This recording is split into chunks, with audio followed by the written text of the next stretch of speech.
Assalamualaikum warahmatullahi wabarakatuh. Salam sejahtera bagi kita semua. Perkenalkan, saya Dinda Mayasari dari kelompok 7 sebagai moderator pada presentasi hari ini.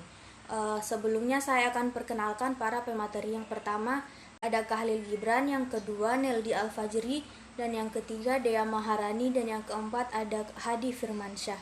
Baiklah, materi pertama akan dijelaskan oleh Khalil Gibran. Kepada Khalil Gibran dipersilahkan. Baiklah, saya akan menjelaskan tentang hacker dan coding. Yang pertama yaitu hacker. Hacker adalah seseorang yang memiliki skill atau kemampuan yang mampu menerobos sistem keamanan komputer atau jaringan komputer untuk tujuan tertentu.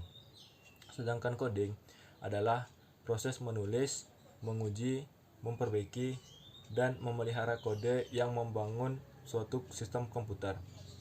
Di dalam coding ini juga terdapat sistem angka binar yang dimana angka binar tersebut terdiri dari angka 0 dan angka 1 yang merupakan sistem pembangun dari komputer dan aplikasi. Jadi jika ingin mempelajari sistem coding ini, ada baiknya Anda mengetahui dahulu tentang angka binar tersebut.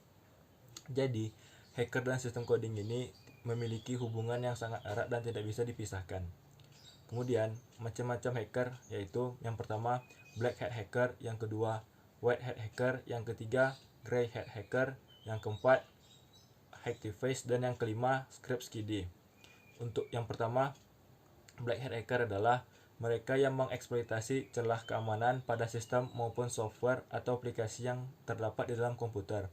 Tujuan dari black hat hacker ini adalah untuk menyebarkan virus, mencuri data, mengambil alih atau bahkan melumpuhkan perangkat yang sudah menjadi targetnya. Sedangkan yang white hat hacker adalah kebalikan dari black hat hacker. Hacker ini adalah peretas yang membantu suatu bisnis dalam mencari celah atau kelemahan pada sistem mereka, kemudian memberikan solusi untuk mengatasi masalah tersebut. Tipe hacker ini juga sering digunakan untuk melindungi bisnis dan organisasi online dari berbagai macam cybercrime. Dan yang ketiga, grey hat hacker adalah hacker yang berada di tengah-tengah, yaitu di antara black hat hacker dan white hat hacker. Kerja dari grey hat hacker ini yaitu antara lain bisa seperti black hat hacker dan juga white hat hacker.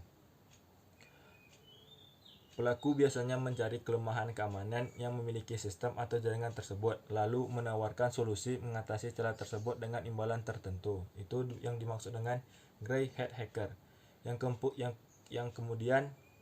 Kemudian hacktivist. Pernah melihat beberapa situs yang dibajak dengan tulisan-tulisan bernada protes? Sebenarnya itu merupakan kerjaan orang-orang yang berperan sebagai hacktivist. Seseorang dengan peran ini biasanya memiliki kepedulian tinggi dan menyampaikan aspirasinya melalui situs-situs besar.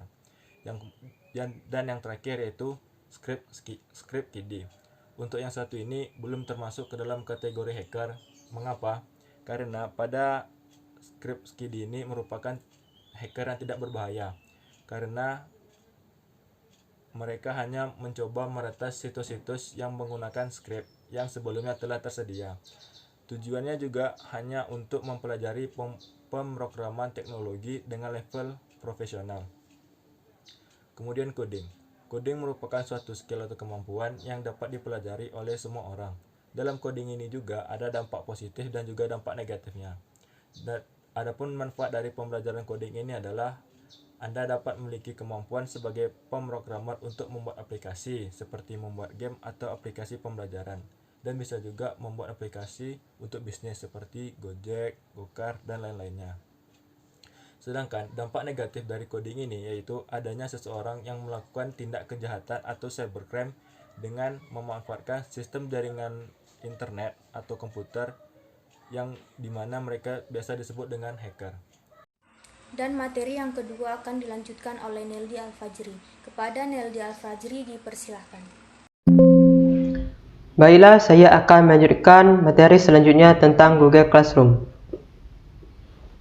Google Classroom atau biasa disebut sebagai kelas maya adalah aplikasi yang membantu siswa atau pengajar dalam melakukan pembelajaran jarak jauh.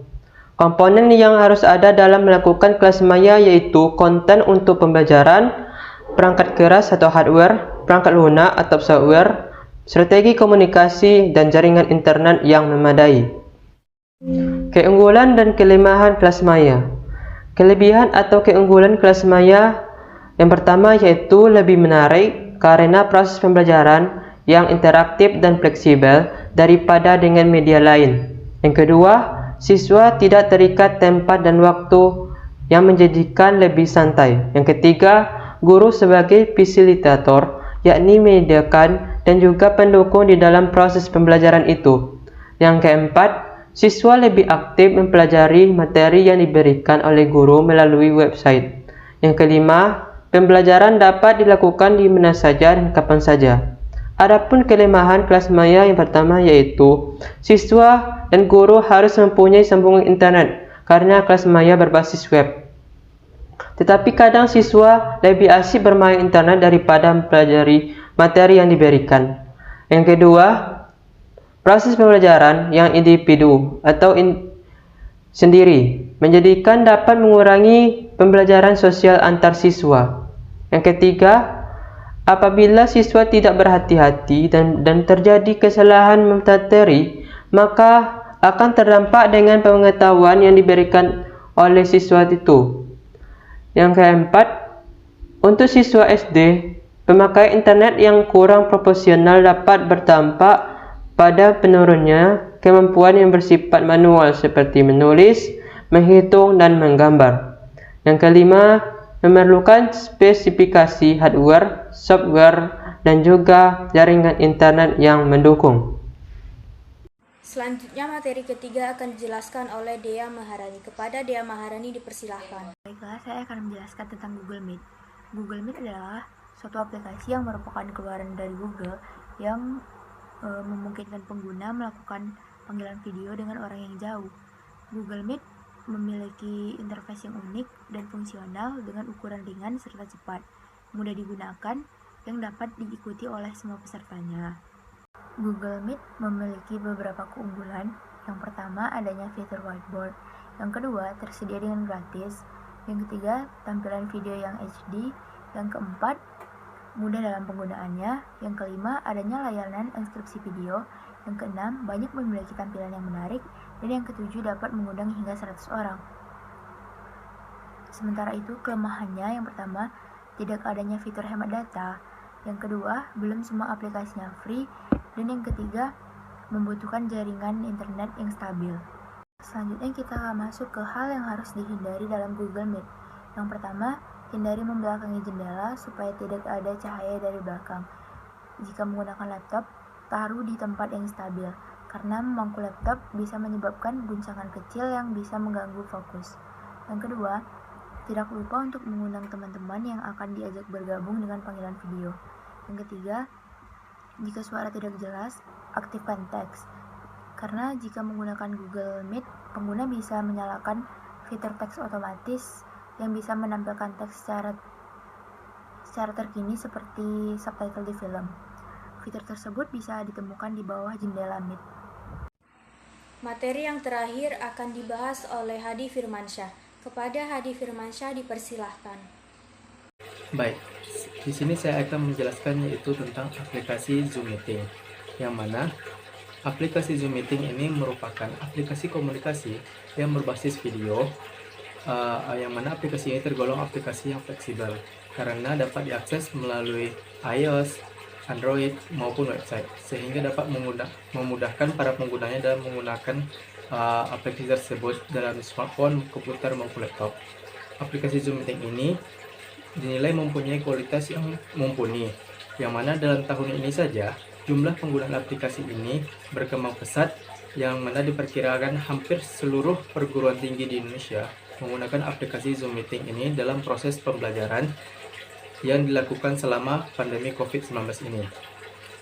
Pada Zoom Meeting ini, interaksi antara dosen maupun mahasiswa dapat dilakukan tanpa adanya batasan ruang dan waktu, yang mana dosen dapat memanfaatkan aplikasi ini sebaik mungkin sebagai pengganti ketika dosen tersebut berhalangan hadir, atau sebagai pendukung perkuliahan seperti memberikan materi di awal perkuliahan yang bertujuan untuk pembelajaran atau dapat memberikan materi sebagai rangkuman, tugas, bahkan tes.